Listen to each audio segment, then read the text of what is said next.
Ayon sa ulat, ang Azerbaijan Airlines plane na bumagsak sa Kazakhstan na ikinasawi ng karamihan sa mga sakay nito ay hindi dahil sa mechanical failure o bird strike gaya ng unang naiulat ng mga news outlet, kundi ito ay kagagawan di umano ng Russia.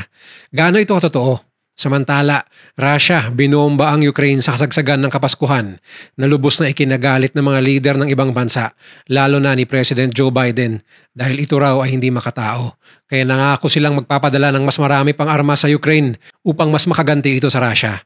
Wala na ba talagang katapusan ng gera ng dalawang bansang ito matapos ang halos 3 taong bakbakan? At mga Kristiyano sa Syria, sinelebrate ang kanilang kauna-unahang misa at Christmas tree lighting para sa Kapaskuhan matapos ang mahabang panahon simula nang mapatalsik ang diktador na si Bashar al-Assad sa kabila ng panununog ng Christmas tree sa isang bayan sa Syria ng hindi pa natutukoy na grupo. Gaano kaligtas ang mga Kristiyano sa Syria sa kabila ng pagiging kaunti lamang nila at ngayon ay gusto pang ipatupad ng bagong pamunuan ng Syria ang Sharia law sa bansa. Yan ang tatalakayin natin ngayon dito lang sa Mr.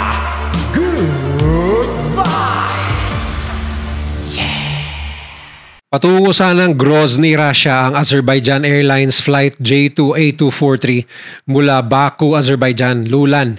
Ang 62 pasahero at 5 crew nang nakuhanan ito ng video na tila dahan-dahang bumababa ang eroplano at tila ba sinusubukan pa ng mga pilotong i-correct ang direksyon nito. Ngunit maya-maya lang ay bumulusok na ito sa lupa malapit sa airport ng Aktau, Kazakhstan, malapit sa Caspian Sea. Bago ito bumagsak ay nag-request pa di umano ang mga piloto nito ng emergency landing sa pinakamalapit na airport sa loob ng Russia. Ngunit hindi ito pinahintulutan. Nakuhanan pa ng video ng mga pasahero ang huling sandali habang pababa ng eroplano sa lupa at kitang-kita ang takot sa kanilang mga muka habang ito ay nangyayari. Ang iba ay nagtangkapang magpadala ng video messages sa mga mahal nila sa buhay. Ngunit sa kasawiang palad ay hindi na nila ito na iparating na buhay dahil bigla nang bumulusok ang eroplano sa lupa sabay ang pagsabog nito at pagkahati sa ilang peraso ng katawan na kaagad ikinasawi ng 38 katao kasama na ang 2 piloto. Buti na lamang at mapalad na nakaligtas ang 32 sa mga sakay kasama na ang 2 bata at nasa ospital ngayon ang mga survivor bagamat ang ilan sa kanila ay nasa malubhapang kondisyon. Agad nagbigay ng pahayag ang Aviation Agency ng Russia na bird strike ang naging dahilan ng pagbagsak ng naturang eroplano at dinagdag pa nila na nag-divert daw ang eroplanong ito sa kanyang orihinal na direksyon dahil sa makapal na fog sa destinasyon nito na Grozny, Russia. Ayon din sa isang staff ng Grozny Airport sa Russia na naiulat di umano na may oxygen tank na sumabog sa loob ng passenger cabin kaya nawala ng malay ang mga pasahero at may ibang media outlet din na nagulat na bird strike o mga ibon ang tumama sa makina na siyang naging dahilan ng pagbagsak ng eroplano.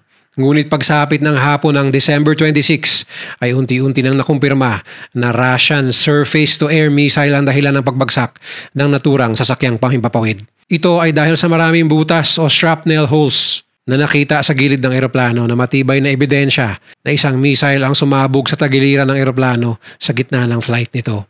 Matatanda ang hotspot ngayon sa drone attacks ng Ukraine, ang Grozny, Russia. Kaya malamang di umano ay napagkamalan ito ng Russian Air Defense System na isang Ukrainian drone na paparating sa kanila. Ayon sa ulat na nakalap ng Euronews, hindi naman sumabog agad sa area ang eroplano. Sa katunayan ay nag-request pa ito ng emergency landing sa loob ng Russia. Ngunit sa hindi malamang dahilan ay hindi ito pinayagang lumapag sa kahit anong airport sa Russia at sinabihan ng mga piloto na mag-divert at pumuntang Aktau, Kazakhstan kung saan ito tuluyang bumagsak. Nahirapan di umano ang mga piloto na i-navigate ang eroplano base sa komunikasyon nila sa mga tauhan ng control tower sa Aktau Airport dahil nakajam ang kanilang GPS system sa buong paglipad nila sa ibabaw ng Caspian Sea, dala ng Russian Defense System na pinapatupad laban sa mga Ukrainian drone. Ayon sa kumpirmadong ulat ng Euronews na nakuha nila galing sa Azerbaijan-based investigative news agency na A-News, galing sa Panzer S Air Defense System ang missile na tumama sa eroplano at sumabog sa tagiliran malapit sa buntot nito. Kitang-kita ang maraming butas sa ulihang bahagi ng eroplano na hindi nasira dala ng shrapnel mula sa missile na nakita ng mga investigador sa crash site.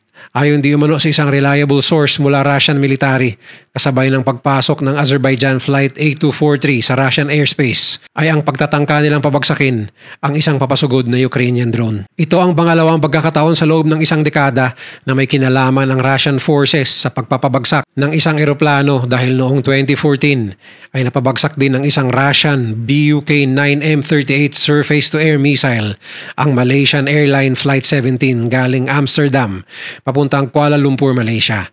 Ngunit ang kaibahan lang ay may mga Russian na pasahero ang nadamay sa insidenteng ito dahil ang naturang flight ay may sakay na 16 na Russian citizens. Kinumpirma din ang impormasyong ito ng pinuno ng Ukrainian Center for Countering Disinformation na si Andrei Kovalenko at ayon sa kanilang pagmumonitor ay Russian Air Defense System nga ang tumama sa naturang eroplano.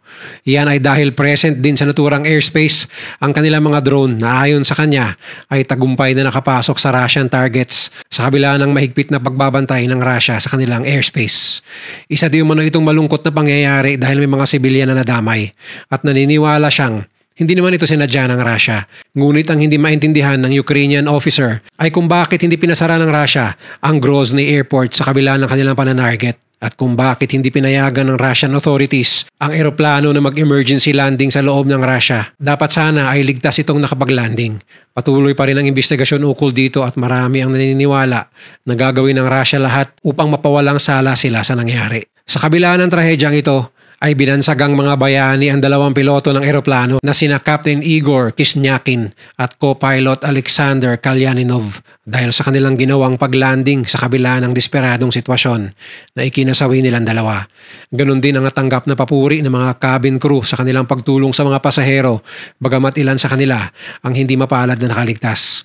Base sa mga imahe na inanalyze ng mga aviation expert galing sa wreckage ng eroplano, ang kaliwang stabilizer ng eroplano ay nasira dala ng pagsabog ng missile at punong-puno ng butas ang bahaging ito ng eroplano. Dahilan upang mawala ng mga piloto ng kontrol sa kanilang hydraulic system at rudder na siya magpapanatili sanang tuwid ang paglipad ng eroplano kaya dumating sa puntong bumagsak ito sa lupa sa kabila ng tangka ng mga piloto na ituwid ang pagbaba nito papuntang airport.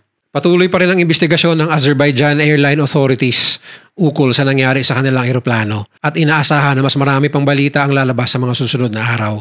Sa kabilang banda, walang pakialam ang Russia sa diwa ng Pasko dahil nagpaulan ito ng missiles at drones sa iba't ibang bahagi ng Ukraine sa araw mismo ng Kapaskuhan na ikinasira ng maraming kabahayan at ang energy grid ng mga syudad sa Ukraine na naging dahilan sa pagkawala ng heating system sa libu-libong pamilya sa loob ng bansa.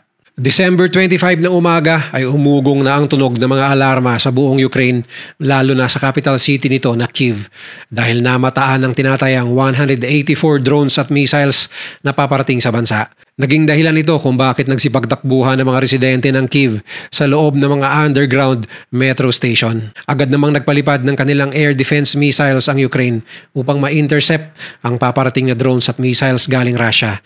At ayon sa ulat ng Ukrainian military, 59 na missiles at 54 drones ang kanilang napabagsak. Ngunit sa kabila nito ay tumama pa rin ang ibang missiles sa mga power facility sa loob ng Ukraine na naging dahilan ng pagkawala ng heating system ng tinatayang 520,000 katao sa lungsod ng Kharkiv, ang pangalawang pinakamalaking syudad sa buong Ukraine.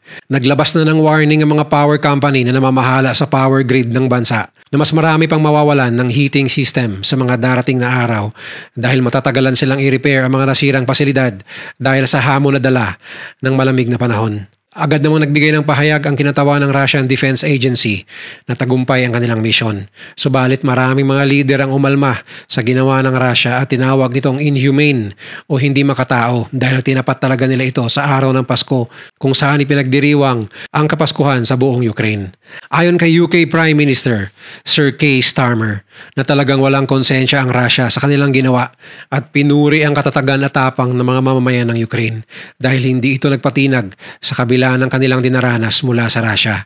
Si US President Joe Biden naman ay nagsabi na mas lalong papaigtingin ng US ang pagbibigay ng armas sa Ukraine dahil sa mga ginagawa ng Russia laban sa kanila. Kung tutuusin, tuloy-tuloy rin naman ang opensiba ng mga drone ng Ukraine sa mga bayan sa loob ng Russia. Ngunit hininto nila ang kanilang mga opensiba laban sa Russia sa araw ng Pasko. Hindi lamang power grids kundi maraming kabahayan sa bayan ng Dnipro ang tinamaan ng Russian attacks.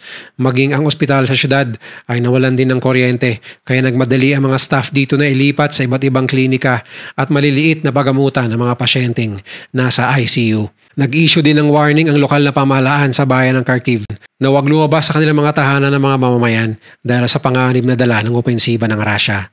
Ngunit sa kabila ng umuulang missiles, hindi pa rin natinag ang mga mamamayan at lumabas sa kanilang mga kabahayan upang pumunta sa simbahan at dumalo sa misa. Hindi raw makapigil sa kanila ang opensiba ng Russia upang i-celebrate ang Pasko at gawin ang kanilang nakagawian na umattend ng misa.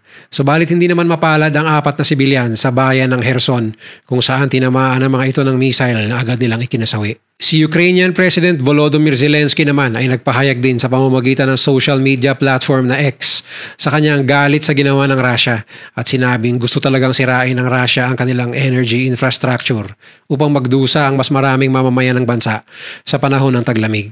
Ito na raw ang pang-13 pag-atake ng Russia sa Ukraine na target ang kanilang energy at power facilities.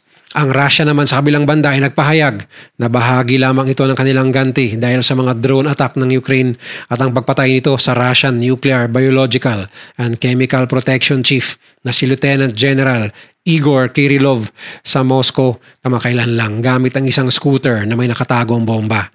Bukod pa sa general ay nabisto di umano ng Russia ang iba pang tangka ng Ukraine na paslangin ang iba pang high-ranking Russian army officers sa Moscow nitong buwan ng Disyembre. Pero ayon sa mga eksperto, natural di umano natatargetin sila ng Ukraine dahil sila naman ang nagumpisang sumugod sa bansa at natural lamang nagaganti ang Ukraine kaya wala di umanong karapatan na magreklamo ang Russia. Sa ngayon ay patuloy pa rin ang bakbakan sa dalawang panig sa iba't ibang bahagi ng Ukraine bagamat mas nakakaabante na ngayon ang Russian forces sa ibang lugar na dati ay hirap silang pasukin na ayon sa mga eksperto ay senyales na nauubusan na rin ng tauhan at resources ang Ukraine sa kabila ng walang tigil na suporta ng US at mga bansa sa NATO laban sa mas malakas na Russian forces na tinutulungan pa ng North Korea. Ganon din ang pagpapadala ng Iran sa kanila ng mga missile. Dati, tuwing January 7 ang selebrasyon ng Ukraine ng kanilang Pasko base sa Julian calendar katulad ng Russia.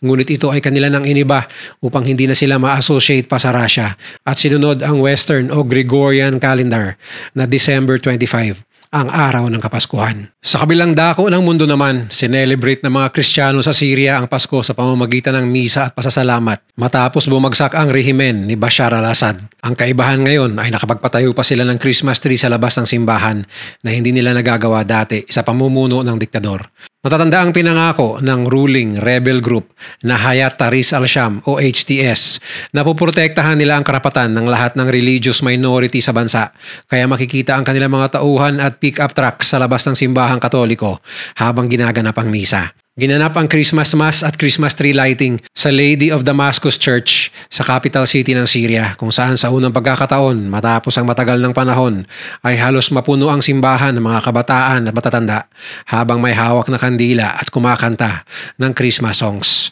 Pero bago nagumpisa ang misa ay daan-daang Kristiyanong Syrians ang nagprotesta sa mga lansangan ng Damascus dahil sa pagsunog ng hindi pa nakikilalang grupo sa isang Christmas tree sa bayan ng Hama sa Western Central Syria. Hawak ang mga kahoy na krus. Sinisigaw nila ang mga salita na kapag sinalin sa Tagalog ay, "Kami ay iyong mga alagad, Jesus.